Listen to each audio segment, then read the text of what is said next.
Okay, I don't remember exactly where the second hour recording left off, but I'm going to start with course grading. I think that's pretty close. Course grading at mid-stage, or at least in my classes, bottoms out at 70, which is a little bit of a more aggressive grading scale than you might be used to. Okay, so it bottoms out at 70.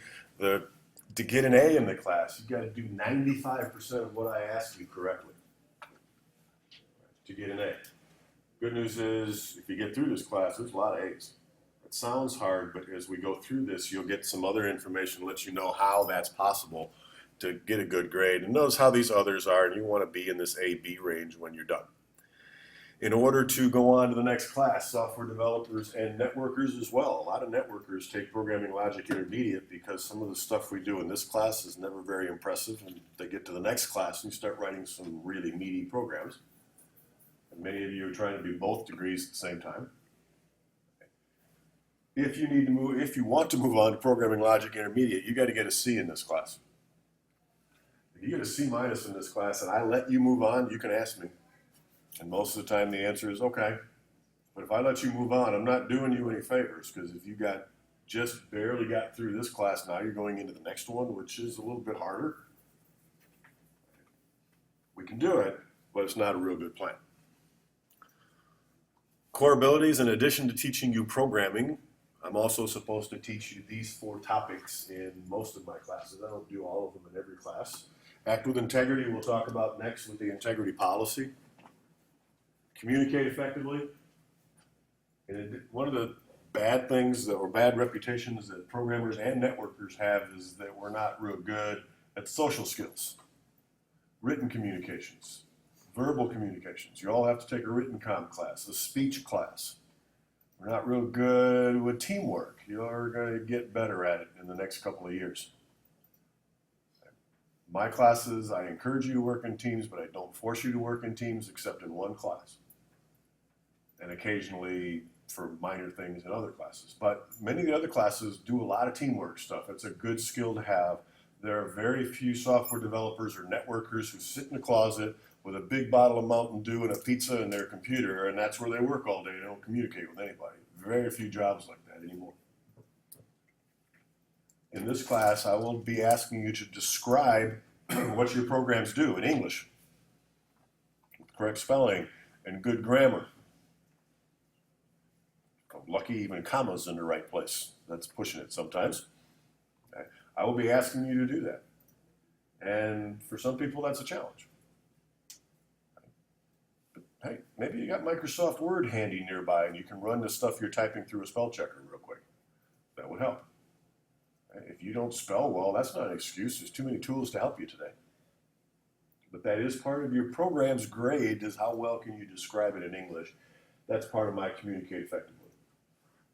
Creative and critical thinking is not a problem. That's what this is all about. Critical thinking, how do I solve this problem? How do I make the computer do what I want it to do?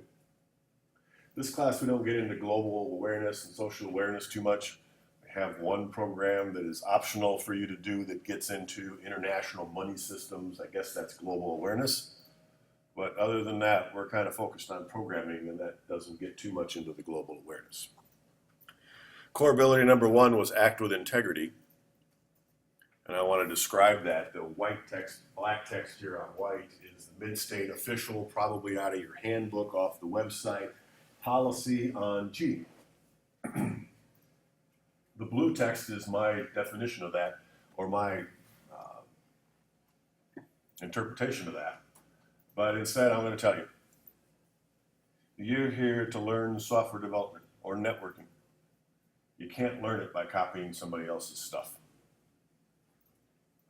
Now, it's a little fuzzy sometimes in programming because you want to learn how to do something, so you go to Google and somebody else has already written or gives you a piece of sample code. That's fine. Use that. And you don't have to document it necessarily. Programmers do that a lot.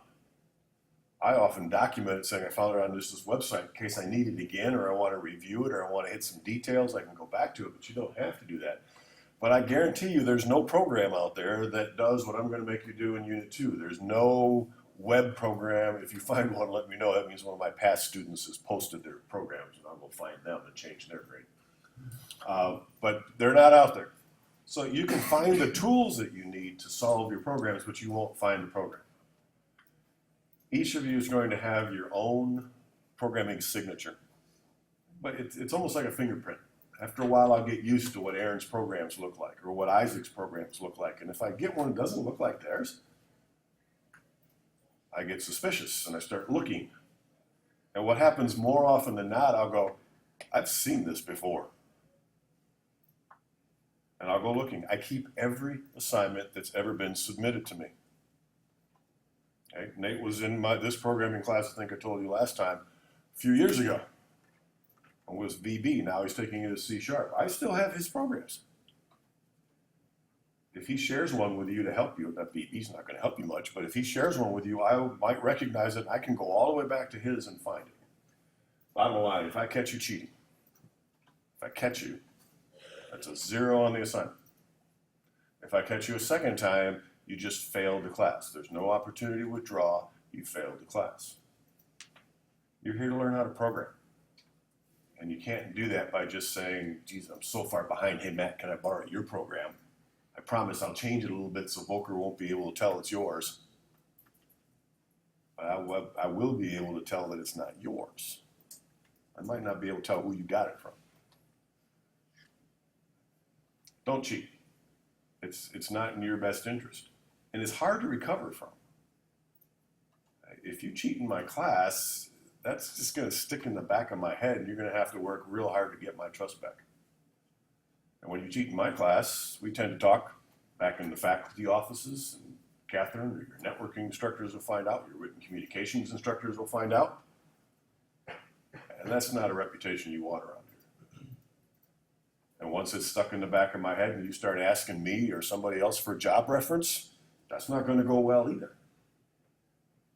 For most of you, I or Catherine, the networking instructor, are going to be one of your primary job reference sources. So it's just not a good plan all around. It's just a bunch of strikes. It happens frequently, unfortunately. Not a lot, like once, twice a year. Last year was clean, so I must be due. Let's keep the string going, okay? Just do your own work. You get behind, there are ways to catch up. You can help each other, but it's too easy in a digital world to say, here's my assignment, you take it, just take my name out, put yours in. In Microsoft Office, there's plenty of ways that the book manufacturers have stuck places where you got to put your name in. It's real hard to find them all. Same thing here. Most of your programs are going to be personalized. And by the time you get done unpersonalizing, if you take Matt's program and try to make it your own, so I can't tell you took Matt's program, by the time you get done, you could have written it. So just don't go there. It's not worth the effort. That's my ugly speech. Any questions? Not clear? I think it's pretty clear. If you're not sure, don't even put yourself in that situation. We don't have to worry about it. All right, you've seen me taking roll, and speaking of which, now I'm not going to use the recording to mark people who just came in. Glad you're here, by the way. But I do take roll because Midstate asks me to, and they will ask me at the end of the semester for everybody who failed when was the last day they showed up. And this is taking attendance is the only way I can figure out how to do that. But it does not directly affect your performance in class. Where's it working? Will not directly affect your performance in class. Now I say directly. One of the big indicators, I feel like I've said some of this stuff 5 times, which means I've probably said it to you already, but one of the big indicators for success in this class is attendance. If you show up every day, pay attention best you can, do the homework, pretty good chance you'll succeed. If you miss class, I record all my lectures. Not every lecture, just 3. I don't record 3 programming logic lectures back to back to back, all the same topic. I record one of them, usually on the first day I record it. That way, if something fails, I can record it again the next day. But if you miss class, there's a recording. That's your first step. not email me and say, Volker, what I miss. I'll say, there's a recording. I record every class. And what some people then think, oh, good, I don't need to go. I'll just listen to the recordings. It's not the same. You don't have all your friends sitting next to you helping you with projects. Sometimes I have some in-class exercises that I have you do. There's no way you can do that with a recording. And it helps to have me around. If you have to miss class, then you miss class. Right? Sometimes you're going to be ill. Maybe I've had Aaron, do you mind? Aaron shared me, he got to go to work. He's got to leave a little early. That's okay. But it'll be his job then to make up what he missed by listening to the recordings. If you are ill and you can't come to class or something's getting in the way, email me. Right? Darren's not here, but he emailed me, so I'm going to be late. I'm working over at Spash. I'll be there as quick as I can. That's great.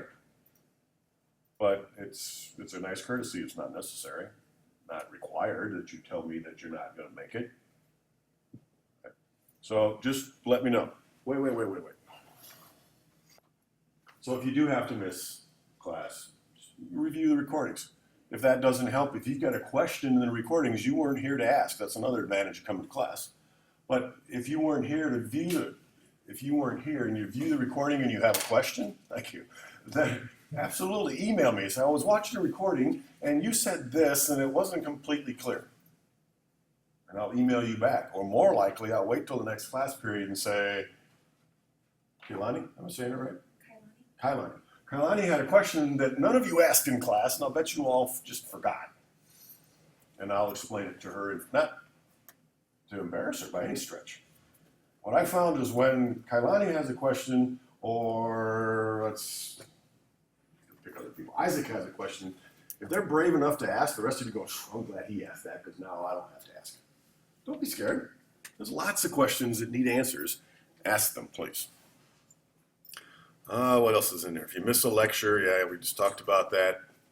Review the notes as well. If you watch the recording, you'll find out how far I got in the notes.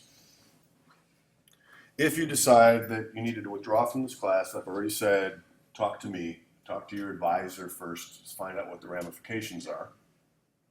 Okay. Maybe you feel this happens all the time. You feel you're doing terrible in this class. I don't. I think you're doing fine. Yeah, you're not acing it. But you're not doing terrible, you're doing okay. And if we can find out what's causing it, you can probably get a good grade and carry on. Before you drop, talk to me. Because there might be ramifications. I might also send you to student affairs because there they talk to you about financial aid, if you're using financial aid, and what does dropping this class do to you there. There's limits to how many times you can drop classes and still have your financial aid kick in. If you don't drop, you just disappear. This happens way too often as well. And you get an F. If you withdraw, you get a W and it doesn't affect your GPA. If you don't do any of that, I can't drop you. It's not allowed anymore because of the financial aid that I don't know about and nobody's going to answer. I can't drop you. You can't email and say, please drop me. You can do it online at my MSTC. Again, talk to us. But if you don't drop, you just disappear, that's an F. And that does affect your GPA. And it never really goes away. It'll be replaced with an R, and all the employers know what that used to be before it was an R. And your new grade is there. And maybe they'll be wise enough to look and say, oh, look, you got an A minus the second time. That's good. Maybe. I've been talking about some mean stuff here again, so this paragraph's always in a funky place for me. But I try to keep it light in here. It's a complicated topic. We've got a lot to cover, so I'm a little intense that way, but I'll laugh at my own typing mistakes. You'll laugh at my typing mistakes. Occasionally I'll tell jokes. You're required to laugh at the jokes. Thank you. That was very good. Snickering is enough, especially for some of my jokes. It's plenty. As I get to know some of you, I may pick on you for a little bit. If that doesn't suit you, please let me know. And occasionally I'll have the example I always tell is my dead kitty jokes. I don't have dead kitty jokes, it's just a bad example. But let's say I'm telling dead kitty jokes every day and your cat just died. That's not good. Mike's imagining it right now. Right? That's not good. Tell me, stop with the dead kid, please. It's distracting me. My jokes are supposed to make it light so that you can concentrate, not the other way around, upset you to the point where you can't focus on what class is about. Just during the break, whatever, talk to me about it. If you feel I'm disrespecting you, please let me know in any way. Not my intention. It's again me trying to be funny usually and failing. I don't usually have too much trouble with you disrespecting me. But there's a third component, and that's respecting each other. And this is a complicated topic. Some of you are going to get some topics faster than others. And if John is struggling with something and he asks me a question, and then Isaac's sitting next to him, he's going, okay, he asks that question, and then I explain it, and John still needs a little more, so he said, what about this and that? And after a while, Isaac gets a little impatient. And he does this kind of thing. God, come on. That's, to me, part of disrespect. It's going to stop John asking questions. I don't want that. Let me manage my classroom. Right? If I can't get my point across to John in a fair amount of time, I'll say, John, I'm sorry you don't get it now, but come talk to me later. We'll get it sorted out. It's not your job. Because what often happens is the next day Isaac doesn't get something, and then he's asking questions, and now John's going, gee, Isaac, now you're doing it. I don't want these wars. All right? Just treat each other with respect everywhere, and you'll be fine. If my recordings aren't good enough and you want to record your own, I haven't had this happen since I started recording, but there are rules at Midstate. You got to sign a form if you want to do your own recording of my lectures. Let me know. Finally, in the syllabus, if you have a special need, if you have a learning disability, please let me know. I will put you in contact with Mary Marks. If you haven't already been in contact with her, she will be your advocate and do everything she can to get you any accommodations that are reasonable for your learning disability. My policy on that is I'm pretty loose as it is. If there's something I can do for you, let me know. You don't have to go bring Mary with you and then talk to me about it. Try me. If there's some kind of accommodation that you would like to have, let me know. But as you'll see when we go back to my webpage, there's all kinds of tools available. And so far, it's met everybody's needs. But if there's something there that's not working for you, let me know. If you have an illness, let me know. Epilepsy, diabetic, especially if it occasionally crops up on you unexpectedly, it's nice for me to know. Then I can say, oh, don't worry about him, that's just diabetic stuff, and we'll take care of him after class. I may not be able to help you if you have a fit, but I can at least know what's going on. That would be nice. And if you don't want to tell me, that's your choice. Finally, anything else that gets in your way to your success in this class? Husbands, wives, kids, boyfriends, girlfriends, hopefully not combined with the husbands and wives. Jobs. That about covers all of you, right? They can occasionally, hopefully they're supportive. But what if one of them gets sick and it's going to affect you? Let me know. One of my students has already told me there was a family planned cruise at the end of November. Boy, you talk about bad timing in this class. End of November, things are coming to a head. And he talked to me about it, and we came up with some strategies. And he said, can I work ahead somehow? It's tough in this class. It really is. So I said, go on your cruise, have a good time, and be ready to get it caught up when you get back. Get rested. And he and I are going to make it happen. So that's an example of it's not, it's his special circumstance. If you've got something, please let me know. Let me try to help you. I want you to succeed. It'd be awesome to have like 33 software developers next semester with another 15 networkers thrown in my programming logic intermediate class. That'd be cool. Let's make it happen. Or 76. I don't know how cool that would be. That's a lot of grading. But no, that's okay. You guys can all make it into programming logic intermediate. That's my problem with the grading. Okay. Any questions about the syllabus? It's there. It's always on my webpage. And in the future, use the syllabi for the next classes to find out what books you need so that you can order them from the web. Since I started talking about this, I've probably gotten 15 emails saying, here's another place you can get the book, here's another place you can get it, here's another place. They're all over the place, everywhere. I have updated my cool stuff link to include some of that. Right. Cool stuff includes a document that Midstate has published that tells you how to hook up your MSTC email to your phone or your tablet. It can be tricky sometimes. That document can help. There's so many different configurations. It's tough for me to do it, but I can try if that doesn't work for you. We talked about cloud storage. Here's 3 options that you can use. I believe all the images are links, so you can go to OneDrive, you can go to Google, you can go to Dropbox. But notice that OneDrive gives you a terabyte, Google gives you 15 gigabytes, and last time I looked, Dropbox is at 2 gigabytes. Unless you pay, then you can get more, but this is the free site. So all this stuff is on my website, including where can I get books. Here's a whole bunch of places.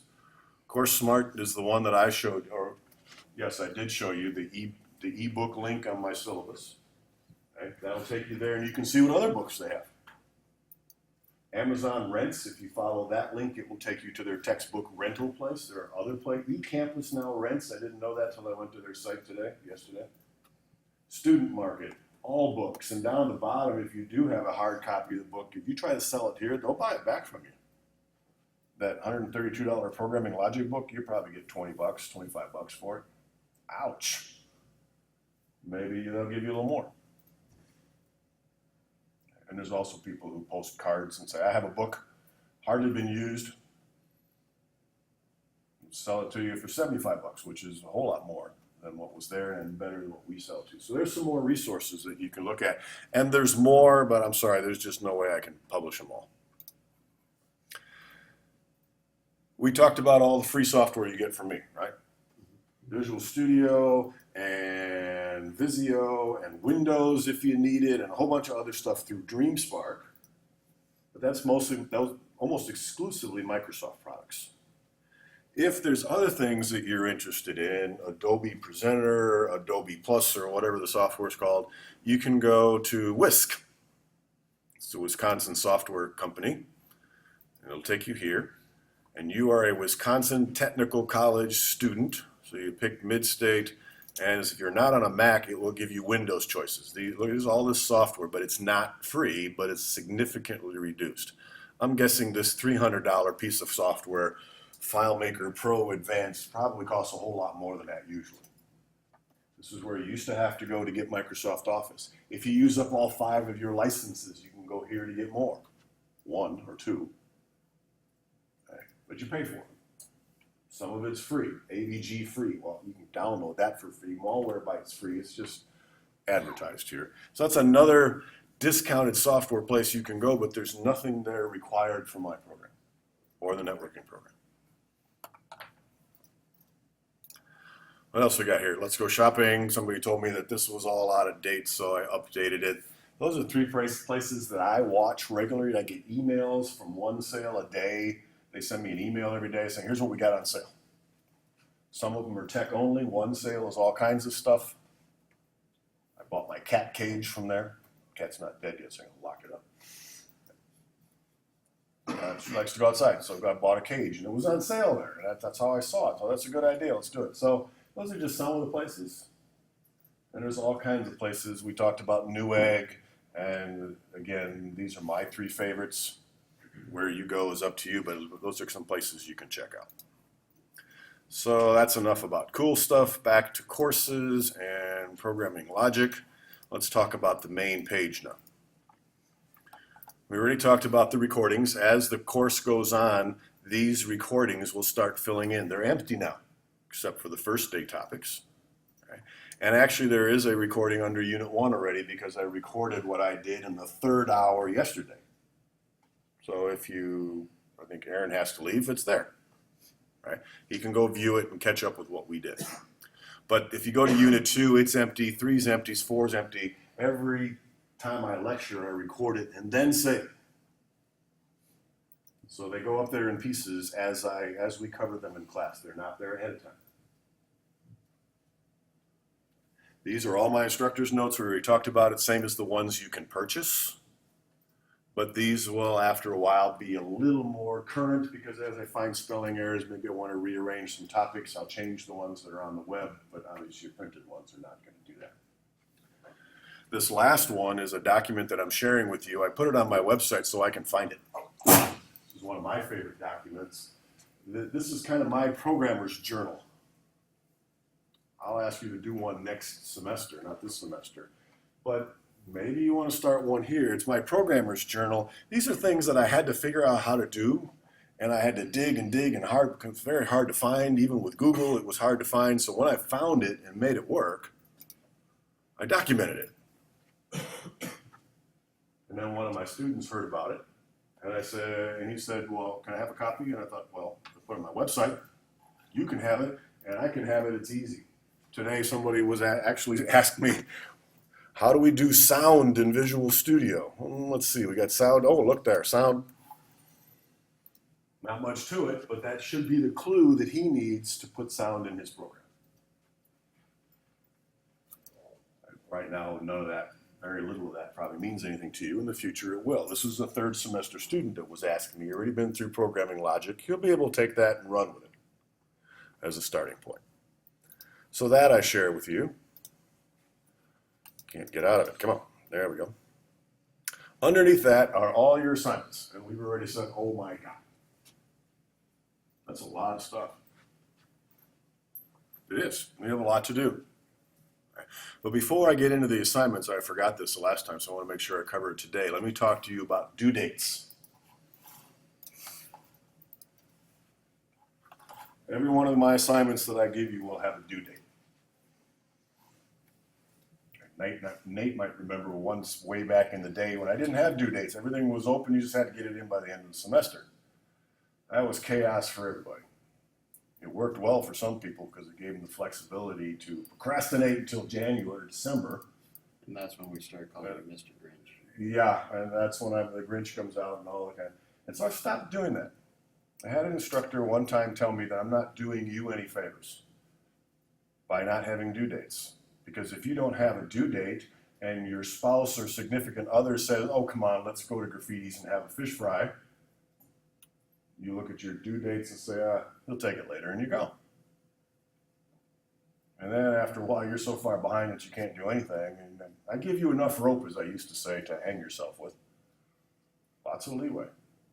But what that instructor says, I'm not doing you any favors. If I give you a due date, and it's the day after tomorrow, and your spouse says, I'd like to go for a fish fry, you now have, look, Booker says this has got to be in the next day, otherwise that mean guy is going to do all kinds of evil things to me. So I now have due dates on all my assignments. If the due date is August 21st, that means August 21st at 11:59 p.m., so before August 22nd. Not before. Some assignments, I'll tell you, are due before class, but most of them are due at midnight or just before midnight.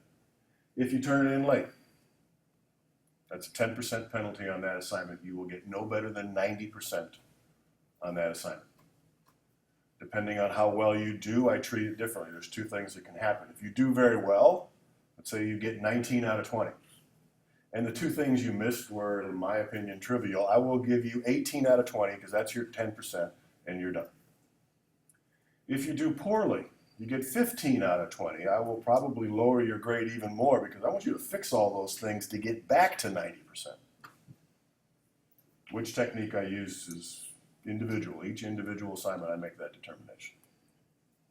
All right, so sometimes you're working very hard to get, you start at 90 and work your way down. Other times you did very well, so we just bottom out at the 90% and we go there. If it's more than a week late, that's 20%. After that, doesn't matter. You can still turn them in. It's still a 20. If it's 2 weeks late, number one, you're in trouble because you're 2 weeks behind. And in this class, that's not good. But I still accept them. If you're 2 weeks late, then it's the assignment for unit number 3, and you finally get around to it just after Thanksgiving, I'll grade it. And you'll get your maximum 80% on that assignment. Questions on that? You will help me set the due dates. You don't get to pick them, I do, but you help me. I'll ask your advice. We all kind of agree, and there, save that one for you. We all kind of agree and we set a due date, and then we stick with it, unless something happens. Now and then, something happens to you. Life gets in the way. You get sick. Somebody else gets sick. Your car takes a dive, or who knows what. I am going to give you sometime next week 2 NQA coupons. They're little credit card size coupons. NQA is no questions asked. You turn that into me on the due date, and you can turn it in late with no penalty. Even months late with no penalty. The drop dead date is December 17 or 18, whatever the last day of the semester is. That's it. After that, I don't accept it except in very extenuating circumstances. Those cards, what if you don't use them? You're the dedicated student. Everything's in on time and you're doing well. If you don't use them, they're worth 4 points at the end of the semester extra credit. Now, if you do some math, there's some strategies involved here. When do you use an NQA coupon and when don't you use an NQA coupon? You've got some 10-point assignments. If you're going to turn in a day or two late, 10 points, 10% of 10 is 1. You don't use an NQA coupon on that because it just cost you 3 points. That's one strategy. I'll let you figure out the rest. But you get 2 of these, you can earn more. If you come to PSO, I promised you extra credit. I promised you an extra NQA card. Then you'll have 3. And I will document all that. And it goes into the grade book. There's a column in the grade book, and it's empty. It's just there to remind you, but it's empty until the end of the semester. At the end of the semester, when you want, you turn your NQA cards into me, and I give you 8 or 12. I don't usually give too many more than 3 or 4, because that's a whole assignment now I'm giving you extra credit for. That's dangerous. But I give you the points. If you use one of them, I document it in my grade book saying you used one. That way, and I also always know how many you've earned. And no, you cannot buy them from other people. You cannot beg them from other people. You may only turn in as many as you have earned, and I know how many they are. You cannot carry them over into the next semester. If you don't use them because you didn't need them, then recycle them. That's fine. I mean, does it really matter if you get 112% in this class or 106%? No. But this is an opportunity for you to avoid the penalties of late, if you need to, if it's appropriate. What else is there? We talked about that. Your job to maintain them. It is your responsibility, near the bottom there, your responsibility for securing the NQA coupons. If you lose one, I'm sorry. Some wiseacre in my other class said, well, if I buy his and he doesn't need it, can I buy his to make up for my lost one? I don't know how integrity that is, but I won't know, and I guess so. But you can't give me more than you've earned. But if you lose yours, no, I don't replace them. Document and grade book, extra credit. Most of my assignments have extra credit on them, so that if the program itself didn't challenge you very much, here's a couple things you can do to try something different or enhance it. First of all, don't do the extra credit until you got the assignment done. Some people look at the assignment and go, I can do that, no problem. Ooh, the extra credit, that sounds interesting. And they beat on that extra credit, and all of a sudden they haven't even written the program and it's due. And now it's late because they were hung up on extra credit. Do the assignment, make it work, meet my requirements, then work on the extra credit. However, if you're applying for extra credit, you must turn the assignment in on time. If you use an NQA coupon, that's not on time, your extra credit doesn't count. You can still do it, I will evaluate it, but it won't improve your score.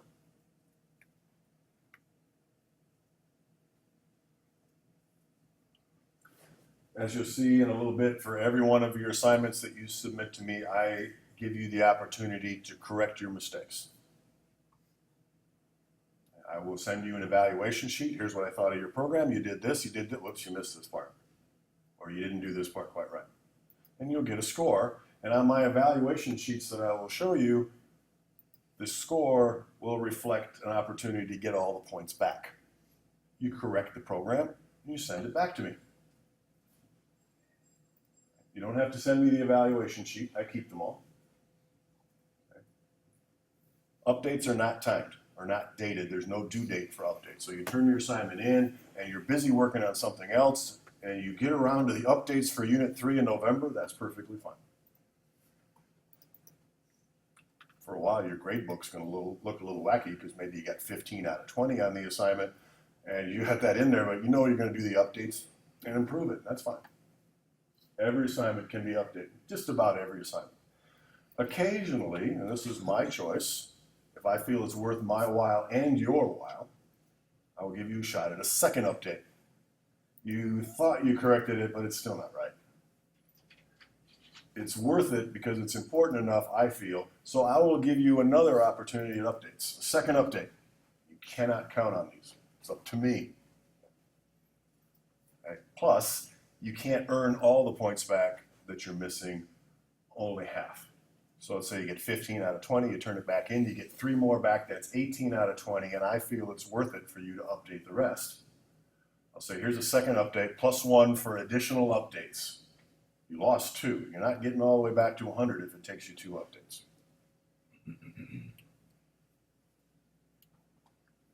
Questions on updates? Just about every assignment. And finally, tickets. Tickets are mini assignments. These are different. Tickets are always due the next class period. I learned about these from another instructor who used them, and she uses them as tickets into the room. If you haven't done the assignment, you can't even come into the classroom the next class period. That's a little harsh for me. I think my lectures are important enough that even if you don't have this done, you can come in. But you cannot turn them in late. They are due at the beginning of the next class period. So for you, that's 2 o'clock, right? They're due at 2 o'clock, not 2:05. I don't want you coming in here and cranking them out, and then 2:05 is too late. I want you to do them before class. The point is to get you ready for the next class, to make sure the old other stuff sunk in, and maybe there's a few questions that come out of these, and it happens all the time. Since I've been using it, I think they're great. They're only worth a point or two, so it's not death if you don't do one. You can always do an extra credit later to make up for one if you wish. In the last class, we looked at the total points. There's 354 total points in this class. And there's about 10 points of tickets. That's not significant. So you don't have to do them, but it will prepare you for the next class, generate some questions, and keep your grade up. They might be, who knows, they might be what puts you down to an A- if you don't do them. Who knows? Questions about my grading policy? So there's due dates, 10% for late, 20% for 2 weeks, or 1 week, more than a week late, excuse me. And then there are the NQA coupons to help you with that. Here's a ticket. This is an example. You already have one. You don't know what this means yet, but you will after the 3rd hour. This is due on Tuesday. Notice the Monday, Wednesday, Tuesday, Thursday, Friday, because I have one class that does Tuesday and Friday, so it's a little complicated to describe it. But the next class period, this is due. This is on my website. It's also embedded inside of Blackboard. There's a tickets column in Blackboard. You can find out what tickets are due. This one's worth 2 points. There's a game at code.org called Lightbot. Your job is to complete all 3 parts. It's a programming practice. I'll explain it more in the next unit or in the next hour, but at least you get a chance to see what they look like on the website. So I'm on the website. Under assignments, there's tickets. I record my lectures. Good reason to listen to those recordings is there may be at the end a ticket assignment, or maybe even in the middle a ticket assignment. But you don't have to look there. You can go right to tickets and it'll tell you. And they're always due the next class period. Questions about tickets? Okay, I'm going to, let's see, do I still have a virtual machine running? I don't think so. I'm going to do this in the background so it's ready for me in a minute. Okay, here's all the assignments. In every unit, there is usually a worksheet. Here's the Unit 2 worksheet. Maybe a lab. This one doesn't have a lab. And 1 or 2 or more programs. In Unit 3 here, there's a worksheet. And then there's 1, 2 programs, and then you pick a third. They're relatively short. That's why there's so many of them. And remember, oh, you haven't heard this yet, programming is about practice. That's why there's so many assignments. So every assignment has each one of those has its own due date. So we'll set a due date for the worksheet. That's usually first because the worksheet solidifies the concepts. Then there's a due date for the gas program, a due date for the math program, and a due date for your third program. Occasionally they're even on the same day. It's up to you guys, to some extent.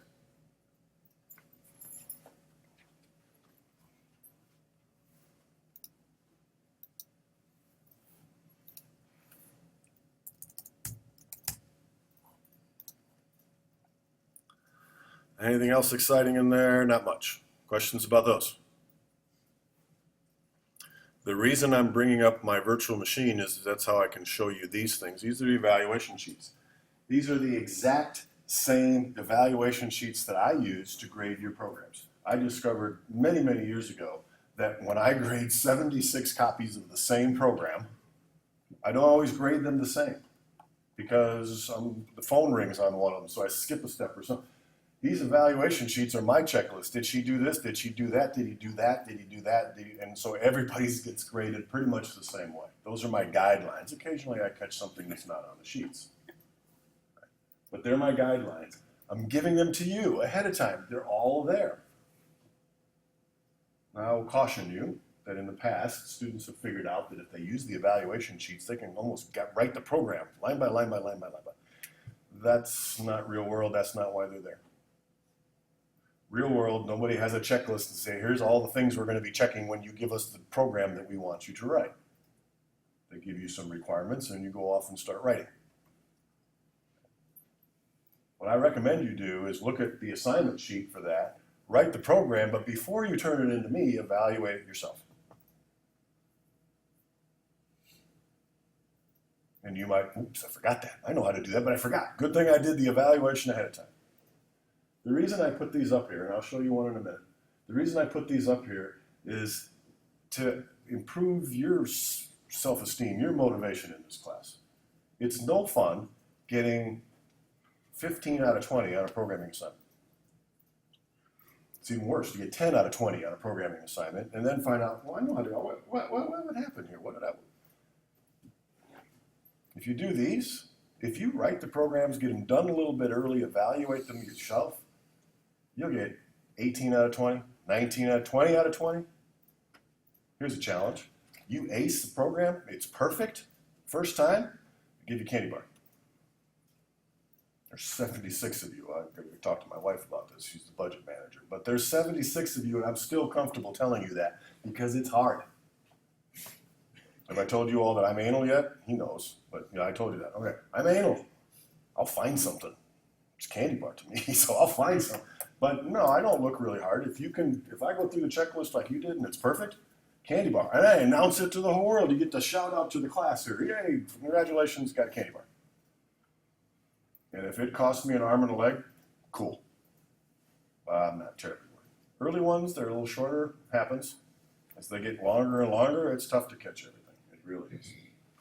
Let's see how my virtual machine's doing here. Oh, what?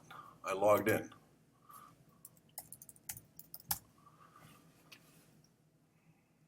Didn't I? I thought I did this already. There we go. Okay. Let me show you one of them just so you see what they look like. They're Word documents. That's its own problem.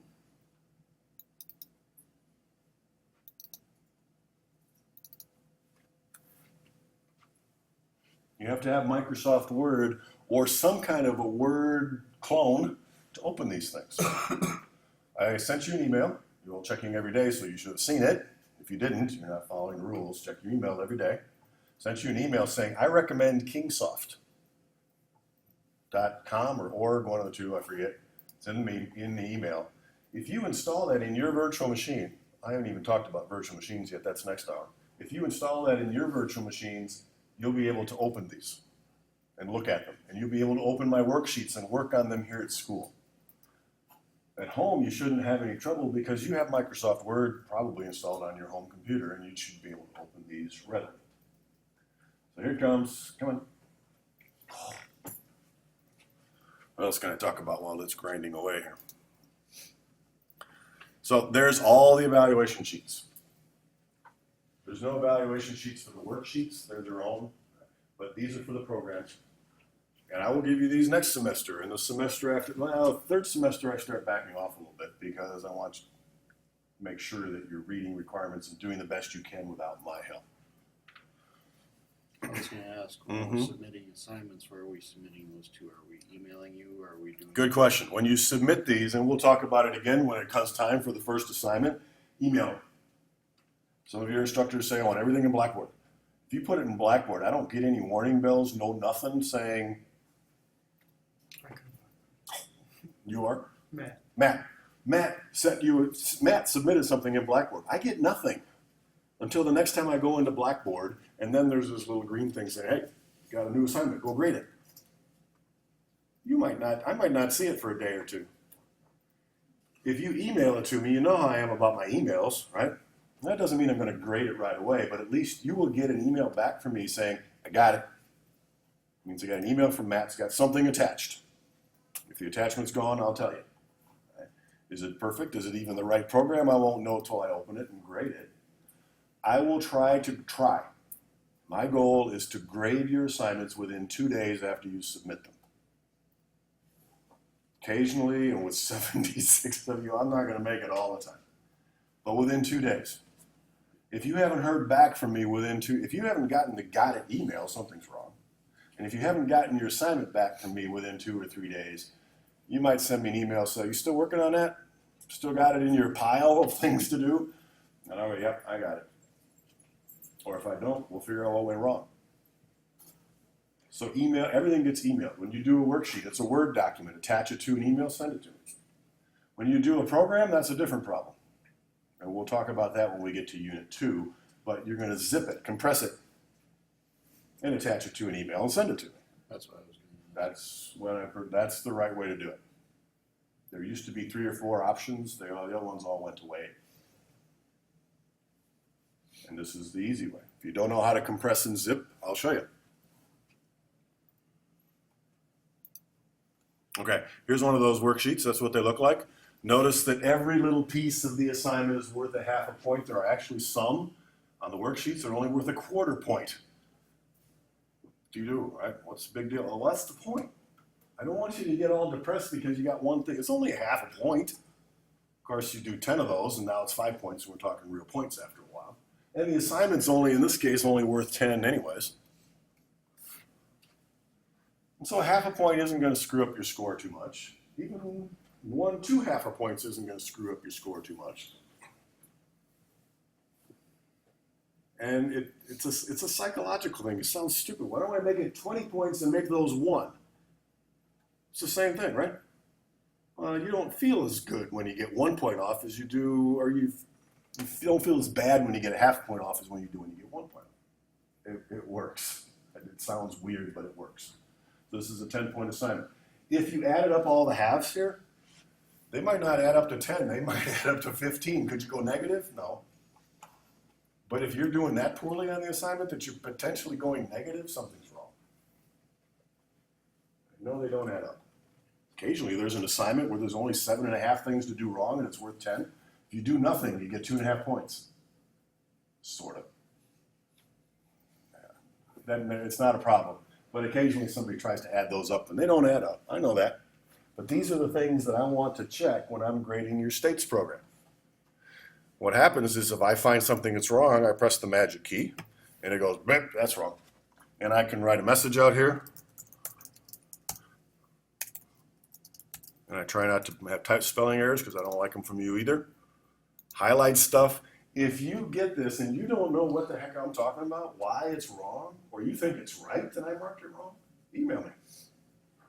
Occasionally I mark stuff wrong that's right.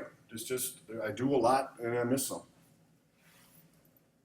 If I missed something and didn't take any points off, hurry up, fix it. I won't dock you later. Occasionally, this happens too. Occasionally, I'll see something in the second version of your program, the update, that I didn't see the first time. I'll mark it wrong and say, I need you to fix this, but I'll give you 100% of the points back because it's important.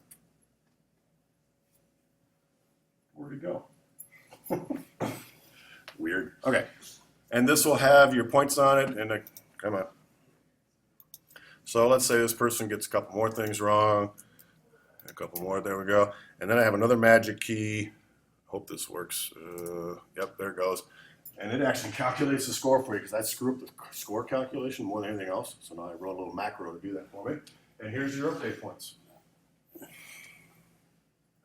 So that's what they look like. When you get them, you'll get this via email. You can't change them. You'll get a fixed file, I think. No, I think it is. You can change them. But don't bother sending them back. I keep everything. So when you send me the update, just send me the program. Add the word update to the email someplace so that I know you're sending me an update. Questions about that? Okay. A lot of handouts here. In Unit 3, we're going to talk about Visio, but I'm not going to teach you how to use it. I'll demonstrate it, but it's not a teaching thing. You read over 7 or 8 pages. It's in your handout. We have some programming standards. These are already published. I will talk about all of them. There's a lot of standards. I will talk about all these standards as we go. But if you need a reference for what was the rule again for naming things, it's in my standards document. And this is all part of the checklist. If you looked at the checklist, there was a line there that said, follow the naming standards. You missed one? You didn't. Okay. So these standards are out there. Some of them are for Programming Logic Intermediate. Those you can ignore. But all the rest of these, I will describe before I make you do them. I will show you how. I'll give you examples. But this puts them all into one place. Pseudocode standards later. Robbie, I need to remove. How do you get to DreamSpark? This is the DreamSpark site where you're going to be able to go, I'm hoping next week. Should be able to. And here's where Trevor can go to get a copy of Windows 8.1 if he wants it, or 7. And this is just the highlighted featured items. Look at the numbers here. 17, 20, 59, 66, 197 total products from Microsoft available to you. And that's just the product list. Then there's all the versions in between. So if I click on Visual Studio 13, come on. Don't let me down. There we go. Look at all the different versions. How do you know which one? Volker tells you. If you're off in some other piece of software that I don't have any knowledge about, I don't know which one. Figure it out. But all this software is available to you to download for free. Some of it I have DVDs of, but just some of the basic stuff. Visual Studio, Visio, and Windows 7 and 8. The problem is they keep adding updates, service packs. I have to keep making more and more DVDs. That's making me crazy. That's what's nice about being able to download them. So that's the link to DreamSpark. Again, he's throwing so much stuff at me. It's in the recording. And I will be glad to answer you. Where's the DreamSpark thing? My website. That's going to be the answer to about 95% of your questions. Where is it? My website. So there's DreamSpark. Here's instructions for how to use DreamSpark. When I register you, I do it in DreamSpark, you're going to get an email from Midstate. From Midstate Technical College Business DreamSpark, you need to complete the registration. You need to do that. You can't check out any software until you have registered. This will probably be filled in, but you get to pick your own password and you get to put in your name. And once you're registered, now you've got 197 software packages that you can go download. You got lots of room on your computer. So watch for that email. Don't delete it. When that one comes, take care of it right away. This instructions keeps going and tells you, okay, once I've registered, now what do I got to do to get the software? Trevor? After so long, after we're no longer Midstate students, do the products... It's not that long. Microsoft has asked me to not give you access to this for any more than one semester. Because Microsoft knows that 1 or 2, hopefully no more of you, are going to disappear on me. There's actually been students who registered for this class just so they can get to that, and then they dropped. If you drop my class, you'll probably still have access to this until the end of the semester. Then when you register for your next programming or networking class next semester, we renew the date for the next semester and so on. He's had access since he's been here. That's 4 years. Right? Is that what you told me? Don't let me make it worse. So you'll have access to this continually while you're here, but it does go away. And after you leave Midstate, the next question is, do I have to uninstall the software, right? No. Yes. Sorry. That's on a recording. Yes, you must uninstall the software. You think Microsoft's coming after you? RJ's going, they're coming after me. What'd you do to them that they're coming after you? Probably not. No. And by the way, by the time you leave here 2 years from now, all the stuff you download is out of date anyways. I don't care. Use the old version. So technically, yes, if you read the license, that's why I'm recording this. If you read the license, when you leave school, you should be getting rid of the software. And you definitely shouldn't be sharing it with anybody else. Right? We pay a nice chunk of change for this, and it's a real privilege for you as an IT student. Please don't abuse it by, I don't know why your friends would want Visual Studio 2013 anyways, unless they're in this class. They wouldn't. But please don't share it with anybody else. Use it for yourself. There's more instructions here. When the time comes next week, I'll show you, I'll guide you through that. Installing Visual Studio, that's there. I think that one needs to be updated. Program design template, zipping and unzipping, compressing and decompressing. There's 2 words for that. There's some programs that do it. Windows does it, the Mac does it. If you don't know how to do it, you might browse through that. But again, you won't need it until the end of Unit 2. If you need help, ask me. Most people have done some of that, and you get pretty good at it just a couple of weeks in this class because you do it a fair amount. An ASCII table we don't need till later. I also have a link here for image manipulation. When you write your programs in this class, you're going to be able to customize them graphically, put your own personal touch on those programs. So you might need some pictures. The pictures may need a little modification if you find them on the web, or maybe you took them with your digital camera and you want to put that picture in your program. You can do that, but they need to be modified. I use a program called Paint.net. It's free, does everything I needed to do, and here's instructions for how to do all of those things that you might need to do to modify your picture to make it ready for your program. Those of you who are software developers, or those of you who take web programming, do this a lot. Because we find pictures, but in the web it's even more important that the pictures are appropriately sized before you put them in your website.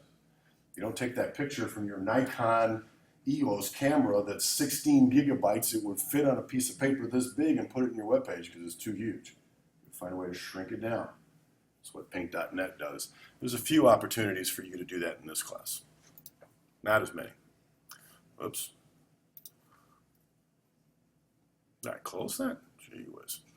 Okay, we're down here. Zipping, image. These are some archives. These will make more sense to you a little bit later, so I'm going to skip them because you're ready for a break. Holy cow. The good news is it's not this bad next semester, because my syllabi are all the same, so I don't have to tell you about cheating in that class. I just remind you, remember how I feel about cheating, that's enough said.